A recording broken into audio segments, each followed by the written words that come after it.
안녕하십니까? 영락앞에 성도 여러분, 요셉 기도의 두 번째 시간입니다. 오늘은 마가복음 10장 21절로 22절 말씀을 묵상해 보았습니다. 함께 하나님의 말씀 보도록 하겠습니다. 예수께서 그를 보시고 사랑하사 이르시되 내게 아직도 한 가지 부족한 것이 있으니 가서 내게 있는 것을 다 팔아 가난한 자들에게 주라. 그리하면 하늘에서 보화가 내게 있으리라. 그리고 와서 나를 따르라 하시니 그 사람은 재물이 많은 고로 이 말씀으로 인하여 슬픈 기색을 띠고 근심하며 가니라. 아멘. 저는 목회를 지원하기 전 평신도의 삶을 살면서도 과연 제대로 된 신앙생활을 살 수 있을 것인가? 어, 저 자신에게 질문을 하면서 살았던 적이 있었습니다. 당시 저 자신을 그런 처지에 한번 밀어놓고 싶었죠. 그래서 그때 지원해서 하게 된 일이 바로 구몬학습 교사였습니다. 아이들을 가르치는 의미 있는 일이기도 했고 수업 시간을 조정하면 안식일을 준수할 수 있었기 때문에 그 일을 하게 되었어요. 급여는 본인이 하기 나름이었는데 어떤 선생님은 한 달에 그때 당시 한 400만 원을 버시는 분들도 있었어요. 당시 20년 전이었으니까요. 굉장히 큰 돈이었죠. 보통 한 아이에게 한 과목을 가르치기 위해서는 15분의 시간을 소요하는 것이 원칙이었습니다. 따라서 만약 한 아이가 세 과목을 배운다면 선생님은 45분의 시간을 투자하는 것이 옳죠. 그러나 더 많은 학생들을 가르치기 위해 이런 원칙을 어기는 분이 많았습니다. 45분이 아니라 30분 만에 끝내는 거죠. 그러면 15분을 벌게 되고 그만큼 더 수입이 늘게 되는 것이죠. 저는 그런 부분을 일찌감치 포기를 했습니다. 대신 아이들을 제대로 학습 지도하기로 선택을 했지요. 저와 공부했던 대다수의 아이들은 더 많은 시간 저와 함께 시간을 보낼 수가 있었습니다. 결과적으로 그때 급여가 100만 원이 넘지를 못했어요. 그 당시 가장 기억에 남는 아이가 한 명 있었는데요. 머리는 있는데 노는 걸 좋아하고 TV와 컴퓨터 게임에 빠져 성적이 안 오르는 중학생 남자아이였습니다. 성적표를 보니까 평균 한 70점대를 유지하고 있었는데요. 어머니가 제발 아이를 잘 지도해 달라고 간절히 부탁하셨어요. 저 같은 경우는 그런 경우 아이보다는 부모님 교육을 먼저 시켰습니다. 왜냐하면 아이들을 가르치다 보니까 공부를 잘하는 학생과 그렇지 못한 학생들을 판가름 짓는 것이 대부분 부모님에 달려 있었기 때문이었는데요. 제가 어머님에게 말씀드렸습니다. 정말 아이 성적을 올리길 원하시는지요? 그렇게 말씀을 드리니 당연히 고개를 끄덕이시면서 그렇다고 말씀을 하시죠. 그때 제가 그런 말씀을 드렸습니다. 그러면 먼저 부모님들께서 TV 시청을 포기하십시오. 그리고 아이들 앞에서 책 읽는 모습을 보여주셔야만 합니다. 라고 말씀을 드렸어요. 어머님 자신은 그렇게 할 수 있는데 아빠가 과연 그럴 수 있을지 모르겠다고 말씀하셨어요. 그 외에도 아이들을 대하실 때 취하는 언행에 있어 여러 부분을 또한 제가 조언을 드렸고요. 아무튼 잘 상의해서 그렇게 하겠노라 다짐받고 나서 아이를 불렀습니다. 이번엔 아이를 불러서 약 1시간 동안 학습에 대한 동기부여를 시키고 또 머리가 있는 아이라 그런지 제 말을 잘 알아듣는 그런 상황이었습니다. 본인도 한번 잘 해보겠다고 얘기를 했고요. 그래서 다음 단계로 넘어갔습니다. 하루 생활 주기가 어떻게 되는지 제가 한번 써보라고 했죠. 대부분 아이들이 자신의 생활을 디자인시키지 않은 채 막 살아가는데요. 그래서 이렇게 자신의 삶을 시켜 보여주면은 자신도 깨닫습니다. 내가 정말 막 살고 있었구나.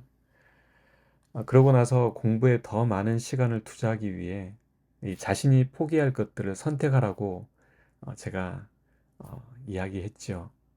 그러자 갈등이 심해지는 것입니다. 하지만 결국 TV 시청과 컴퓨터 게임 시간, 잠자는 시간을 줄이기로 그 학생과 합의를 봤죠. 그러고 나서야 이제 학습 계획을 세우기 시작했습니다. 수학은 별도의 과외 선생님을 붙이기로 부모님께 요청을 드렸고요. 그렇게 한 학기 동안 이 학생을 위해 15분이 아닌 여러분 1시간을 투자를 했습니다. 어느 날 그 어머님에게 전화가 왔어요. 아이 성적표가 나왔는데 평균 90점이 넘었다는 것이었습니다. 너무 감사하다는 말씀을 빨리 전해드리고 싶어 저에게 전화를 주셨다는 거죠. 저도 매우 기뻤습니다. 그것으로 저에게는 충분한 보상이 되었죠. 오늘 말씀 가운데 한 부자 청년이 나옵니다. 그는 영생 얻기를 바라고 어떻게 해야 하는지 예수님께 묻기 위해 나왔습니다. 그러자 예수님께서 십계명에 나온 계명들을 실천할 것을 요청하시죠. 그 청년은 자기가 이미 그것들을 다 지켰다고 말합니다. 그때 예수님께서 하신 말씀이 바로 마가복음 10장 21절 말씀입니다. 예수께서 그를 보시고 사랑하사 이르시되 내게 아직도 한 가지 부족한 것이 있으니 가서 내게 있는 것을 다 팔아 가난한 자들에게 주라. 그리하면 하늘에서 보화가 내게 있으리라. 그리고 와서 나를 따르라 하시니 예수님께서 그에게 한 가지 부족한 것이 있다고 말씀하십니다. 그것이 무엇일까요? 바로 포기하는 것이었습니다. 영생을 선택하기 위해 포기하는 것이 먼저 필요하다고 말씀하시는 것이었어요. 우리는 흔히 선택을 위해 포기해야 한다고 하지만 사실 포기해야 선택하게 된다는 것이 더 옳은 표현이 아닐까요? 포기가 먼저고 선택은 그 다음에 자연스럽게 이루어지는 것이기 때문입니다. 그 어머니와 학생은 좋은 성적을 선택하기 위해 포기하는 일을 먼저 해야만 했어요. 여러분, 선택이 먼저인 것처럼 보이지만 실상은 포기가 선행되어야만 하는 것입니다. 여호수아 24장 15절에 너희가 섬길 자를 오늘 택하라. 바로 여호수아가 이스라엘 백성들에게 호소하는 말씀이죠. 여호와 하나님을 택하든지 아님 이방의 신들을 선택할 것인지. 여러분, 왜 여호수아가 이런 외침을 하게 된 것일까요? 그들이 하나님을 택하고 있었다면 그런 외침이 필요가 없었을 것이었습니다. 그들 마음속에 이방의 신들을 붙잡고 있었기에 그런 외침이 필요했던 것이죠. 결국 이방 신을 포기할 때 그제서야 하나님을 선택할 수 있게 되는 그러한 상황들을 맞닥뜨린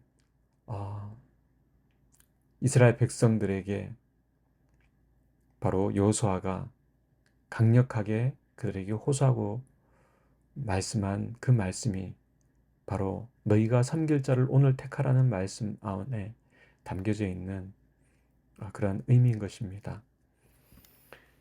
예수님은 부자 청년에게 나를 쫓으라 말씀하셨지만 마가복음 10장 22절에 그 사람은 재물이 많은 고로 이 말씀을 인하여 슬픈 기색을 띠고 근심하며 돌아갔다고 이야기합니다. 그는 포기하지 못했어요. 결국 그는 영생을 잃어버리게 되었습니다. 성경에서 포기란 무엇을 의미하는 것일까요?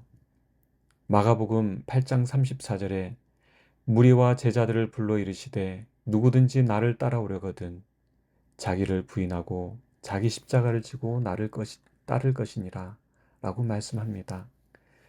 성경에서 말하는 포기란 바로 자기를 부인하는 것, 즉 자기 십자가를 지는 것이라고 말씀하고 있는 것입니다. 부자 청년에겐 바로 재물을 포기하는 것이 자기 십자가를 지는 것이었죠. 그렇다면 오늘 우리가 즉 내가 포기해야 하는 것이 있다면 그것은 무엇일까요? 가려뽑은 기별 1권 330쪽은 쪽에 이렇게 우리에게 권면하고 있습니다. 오직 그리스도의 피만이 그대들을 눈보다 더 희게 해줄 수 있으므로 믿음으로써 그대들의 마음에 그리스도의 피를 바르라. 그러나 그대들은 이처럼 나의 모든 우상을 깨끗이 포기한다면 나의 마음은 찢어질 것이다라고 말하는지 모른다. 하나님을 위하여 모든 것을 포기하는 마음의 자세를 신령하신 반석 위에 떨어져 부서지는 것으로 상징하였다. 그러므로 주님을 위하여 모든 것을 포기하라. 그대들이 부서지지 않는 한 그대들은 무가치한 자들이 될 것이다. 여러분, 예수 그리스도 이외의 모든 것, 그것이 바로 우리가 포기해야 할 것들인 것입니다. 이런 삶을 살았던 인물이 바로 사도 바울이죠.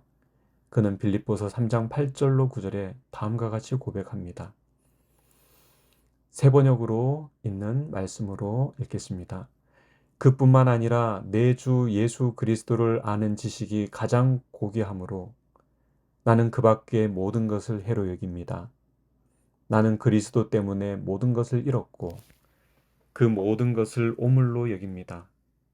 나는 그리스도를 얻고 그리스도 안에 있는 사람으로 인정받으려고 합니다. 여러분, 사실 모든 것이 쉽게 포기되지는 않습니다.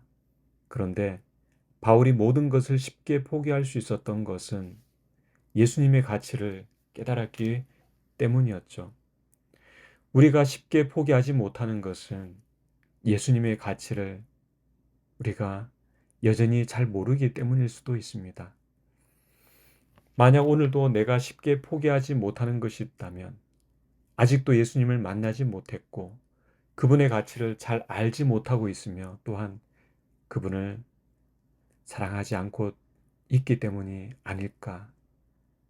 다시 한번 저 자신에게 묻는 것이죠. 그분보다 더 사랑하는 것, 그 모든 것을 사도 바울은 배설물이라고 표현했는데 여전히 난 그것을 소중한 것인 양 끌어안고 다니고 있지는 않는지 오늘 저 자신을 돌이켜봅니다. 오늘 예수님 외에는 그 모든 것을 포기할 수 있는 믿음과 또 주님에 대한 사랑이 오늘 우리의 마음속에 충만히 임하기를 간절히 소망합니다. 오늘도 그런 주님을 마음속에 모시며 또 승리하는 저와 여러분들이 되기를 바라면서 또 오늘 묵상의 말씀을 줄이도록 하겠습니다. 기도하겠습니다. 사랑하는 예수님, 주님을 더욱 사랑할 수 있게 해 주시옵소서. 그래서 주님 외에 모든 것을 포기할 수 있도록 저희를 도와주시옵소서. 그래서 오늘도 주님 안에서 가치 있는 인생이 되도록 우리를 축복해 주시기를 우리 주 예수님의 귀하신 이름으로 간절히 기도드립니다. 아멘.